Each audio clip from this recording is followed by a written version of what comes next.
మూకం కరోతి వాచాలం పంగుం లంఘయతే గిరిం యత్కృపాతమహం వందే పరమానందమాధవం.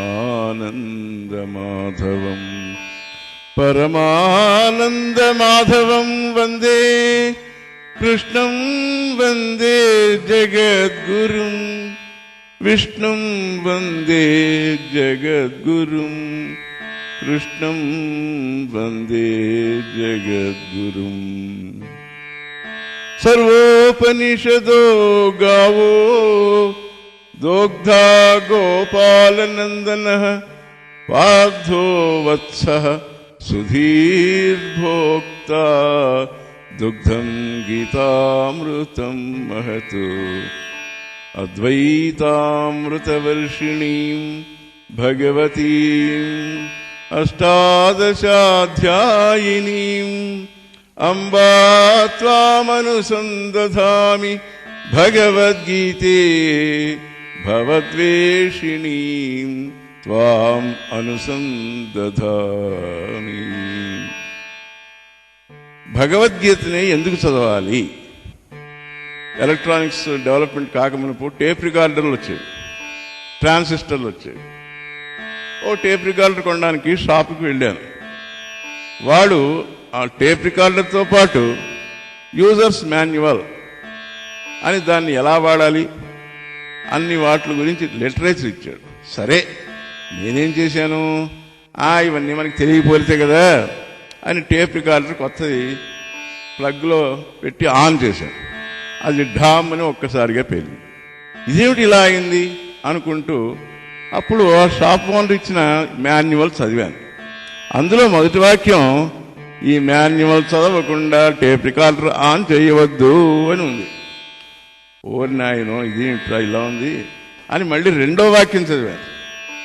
ఇది 6 volts current తోటే పని చేస్తుంది, వోల్టేజ్ ఎక్కువైతే అది పేలిపోతుంది అని రాశాను. అరే నేను ఎంత పొరపాటు పడ్డాను.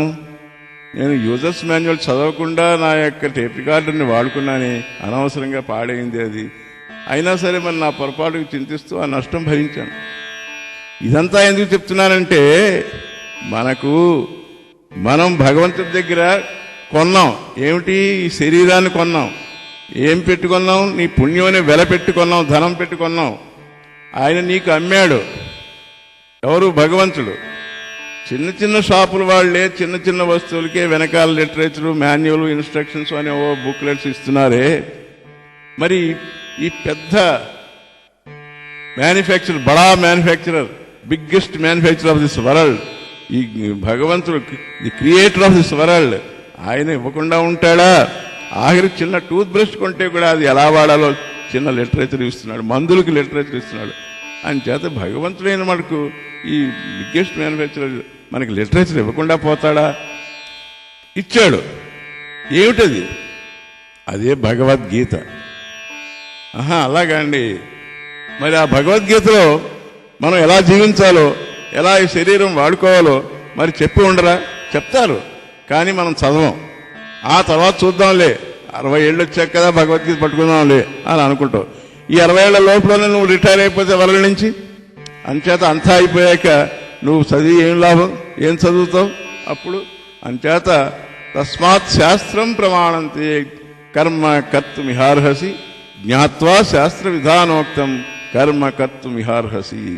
జ్ఞాత్వా శాస్త్ర విధానోక్తం కర్మ కర్తుమిహార్హసి. తెలుసుకుని, శాస్త్ర విధానంగా తెలుసుకుని అప్పుడు నువ్వు దీన్ని వాడుకోవాలి. అదే జ్ఞాత్వా. శాస్త్రం అంటే ఏమిటి? ఇక్కడ బ్రోచర్ అన్నమాట. భగవద్గీత అనే బ్రోచరు, భగవంతుడు ఇచ్చినటువంటి బ్రోచరు. మనం చదువుకుని దాన్ని ఎలా వాడాలో ఏమిటో, దాని యొక్క rules and conduct rules, character rules అన్నీ ఎలా ఉన్నాయో భగవద్గీతలో, ఆ రకంగా మనం ఈ శరీరాన్ని వాడుకోవాలి అని చెప్పేసి భగవంతుడు మనకి ఎంతో దయతో ఆ బ్రోచర్ ఇచ్చాడు. భగవద్గీత అనే బ్రోచరు. అది ఆ భగవద్గీత బ్రోచరే కాదు, అది ఒక ఎల్ఐసి పాలసీ లాంటిది. ఎల్ఐసి వాళ్ళు మీకు ఇచ్చే పాలసీ, బీమా పథకం ఓన్లీ ఈ జీవితానికి సరిపడేటువంటి జీవితానికి సరిపడే బీమా ఇస్తారు అంతే. అంతేగాని పరలోకానికి సంబంధించిన బీమా ఇవ్వలేరు వాళ్ళు. కానీ శ్రీకృష్ణ పరమాత్మ 2 లోకాలు, ఇహము పరము, ఇహలోకంలోనూ పరలోకంలోనూ కూడా నీకు సుఖశాంతులు కలిగేటువంటి భీమా పథకాన్ని భగవద్గీత జ్ఞానం ద్వారా ప్రవేశపెట్టారు. ఆ పాలసీ తీసుకో, ముక్తిని అందుకో. ఓకే, ఓం తత్సత్.